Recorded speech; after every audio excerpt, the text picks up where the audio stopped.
Then the Lord spoke to Job out of the storm. He said, "Who is this that obscures my plans with words without knowledge? Brace yourself like a man. I will question you, and you shall answer me. Where were you when I laid the earth's foundation? Tell me if you understand who marked off its dimensions. Surely you know. Who stretched a measuring line across it? On what were its footings set, or who laid its cornerstone? Though the morning stars sang together, and all the angels shouted for joy." The next scripture reading comes from Mark's Gospel, chapter 10, verses 35 through 45.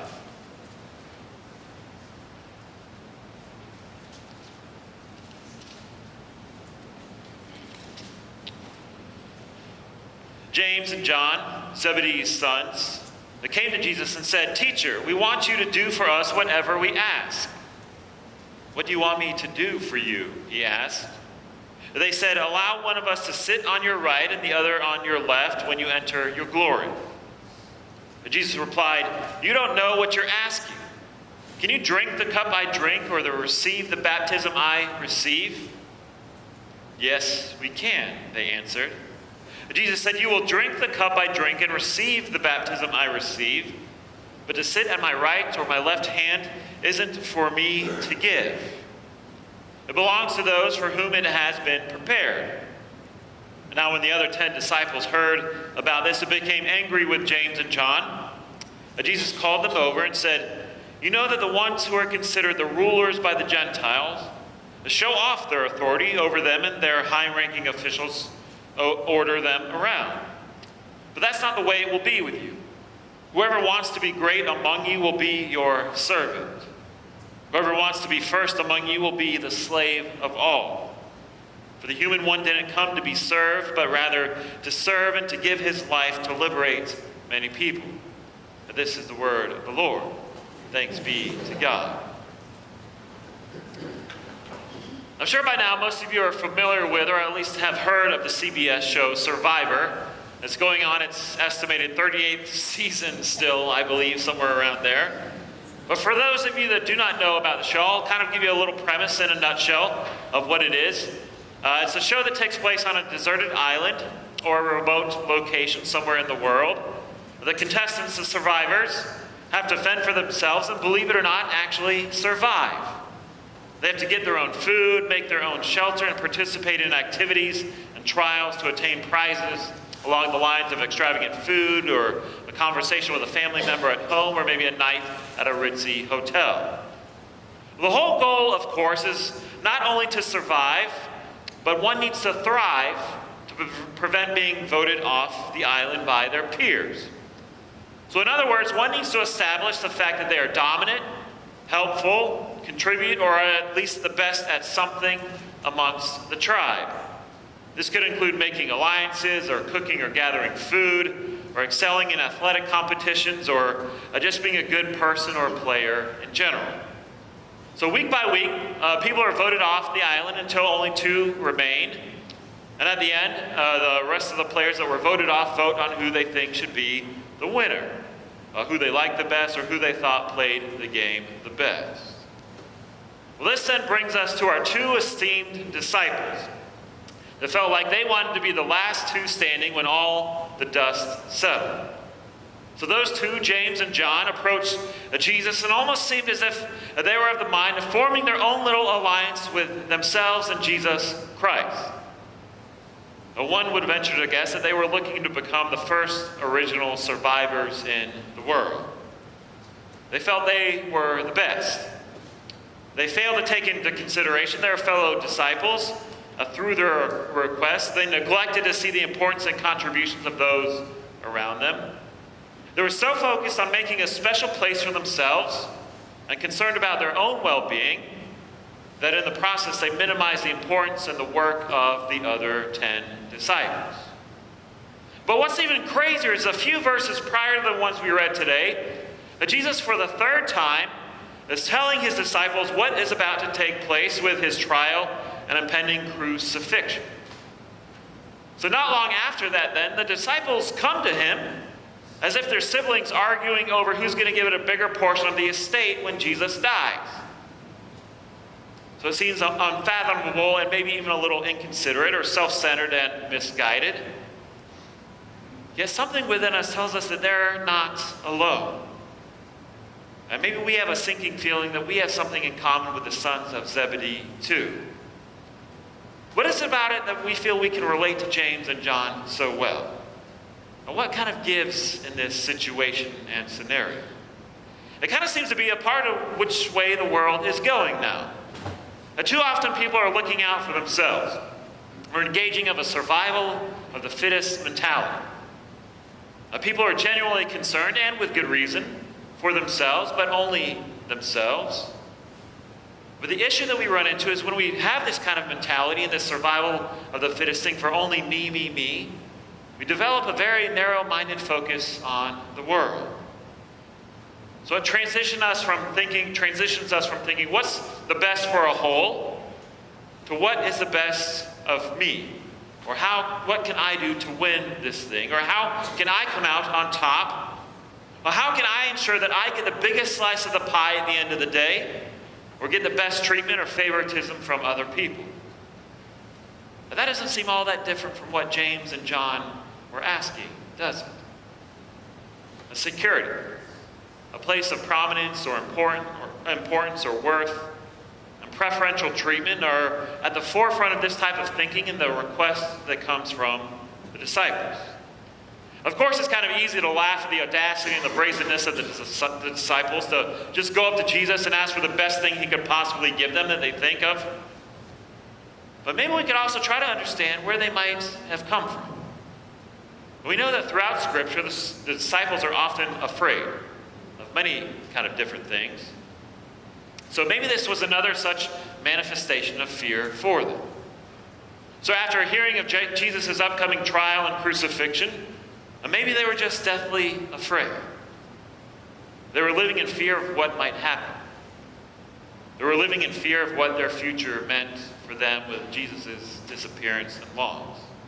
They were unsure and dreaded the thinking of a future on earth that took place without their fearless, humble, and loving leader at their side. Maybe they were just looking for a secure future, something to ground them amidst so much uncertainty for them. So with the information that their leader was, in fact, impending doom, spelling for his name, maybe they were just trembling with fear at that notion of what he would go through, and what they would go through, and what they could do about it, especially when it came to thinking of their own future death. So how is that really that much different from us? Frequently, we're afraid and unsure of what life will bring us. We don't know what tomorrow brings. Sometimes we may not be sure that God always hears us when we pray, or is even present with us when we worship. And sometimes we just have those doubts, and I get that. But even in the world today, we're filled with more uncertainty and a certain sense of lack of security than perhaps ever before. We're seemingly perpetually instilled with a sense of fear of natural disasters, a fear of financial ruin or bankruptcy, a fear of job loss, a fear of death, a fear of not enough money in our bank accounts when we retire, a fear of terrorism, a fear of global warming, a fear of false accusations, or a fear of making mistakes or errors, a fear of dying. So as a result, in order to squelch and calm these fears, we seek out security. And so our quest for security begins. And we seek this assurance and this certainty in the midst of doubts and uncertainty. But historically, dating back even to these original two survivors, James and John, the fear grows, and in order to lessen that, we continue to find things that we can make ourselves feel more secure with. So that, I believe, was the reason for the disciples asking the question to Jesus that day. They wanted to have security, to know that they had a place in heaven that was prominent next to Jesus Christ. So does this kind of cycle of fear and security sound eerily familiar? It probably does, right? Especially in the context of the world today. Now, it may not manifest itself in the same way it did with the disciples, but there are very large, prominent fears that we seem to face daily. And those fears typically prompt security and protection in certain pursuits of that nature. Our fear of terrorism has incited numerous security protocols, various trainings, and even a more intrusive action, such as the surveillance of citizens by governments and preemptive wars, all in the name of security. Many mainline churches and denominations have had declining membership over the years. So as a result, many churches have gone through different methods and processes for securing that and stopping that from happening, so that we secure ourselves for the future, just like James and John. So clearly this is a cycle that doesn't seem that it will be broken anytime soon. But that doesn't mean we should lose hope, and nor does it mean we can't do anything about it. The reality is that those fears, and many others like it, do often prompt one to seek a sense of security. So I'd imagine that many of those original cast of survivors and the ones on the show throughout the years have always had to look over their shoulder. They go to bed at night with one eye open, right? You can't really feel too secure on a show where people want to vote you out and get you out of there. That doesn't really make you feel comfortable. The same can be said for the disciples. They wanted assurance and security from Jesus based upon their fears. And the same too could be said of us. And so we need to realize just how much our fears and our need for security drives us. We all want financial security. We all want job security. We all want health, life, and physical security. But the larger message that Jesus is painting and providing us says that it does not always have to be that way. We can transition from a point of being driven by fear to being driven by love, hope, and courage. The last of those three we can discover by having Jesus Christ as our foundation. Yet we all too often let our fears take over and dictate what we think, and what we say, or how we might act. So one day, eventually, hopefully, we'll be bold enough to take up this cross and follow Jesus Christ wherever that may take us. Who knows where we'll go? And never in a million years did I think I would find myself studying in Austin, Texas for 3 years after college. I was like, yeah, I've had enough schooling. I don't know, can I survive another 3 years of this? Right? I didn't know if I was good enough or had what it took to be a pastor. I kind of questioned God's calling from time to time, saying, is this really what you want me to do? I'm not sure I can even pass the ordination exams at the end to make it all worthwhile. I was looking at maybe just 3 years of wasted time of finding myself. Is that really what I should do? Yes. Well, anyway, so yes, I went through with it. I took a big risk and followed God's call, but I didn't think my first church would be at a church in a town of 5,000 people. We were outnumbered by tobacco crops that surrounded us. And never in a million years did I think God would call me to frigid Fort Wayne, Indiana, where it was cold 10 months out of the year, it felt like. And never did I think God would call me here to Oviedo in this lovely little church of Tuskawilla Presbyterian Church to serve. But I took those risks each and every time. I listened to God's call and I followed it. Begrudgingly sometimes, and excited sometimes. But somehow, some way, we need to find the confidence within us and be willing to take more risks in life, especially when it pertains to Jesus Christ. And maybe we can find the courage to talk to a stranger, to share our love and our passion for Jesus Christ or this church here at TPC. Perhaps we can take up a new initiative or follow a calling that's been tugging at our heart for months or years at a time now. Or maybe we could pursue a new business venture or begin a study group outside of the church that focuses on the Bible or church or God in general. Or maybe we could be the one that exhibits what it really means to follow Jesus Christ, no matter what we do or where we are. So we can't let the fears or the fears that others put upon us dictate and inhibit us from doing things and taking risks in life. In fact, I had a conversation with a wise friend the other day. And basically the gist of the conversation matriculated to the point of this statement that the person made. They said there's a difference between being alive and living. Oh, what a great statement to make.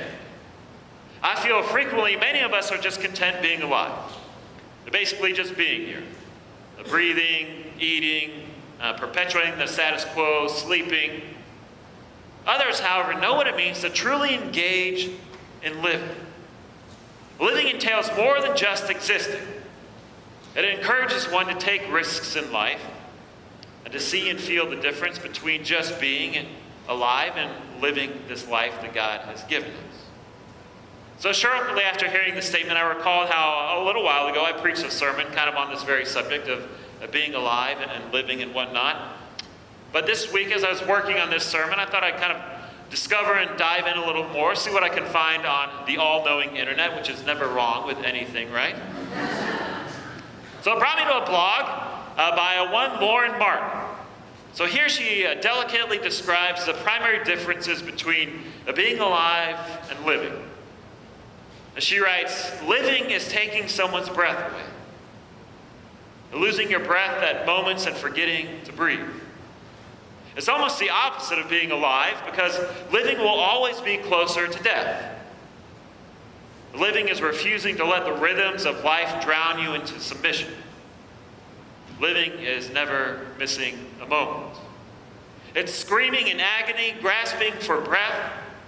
It's laughing until you can't catch your breath.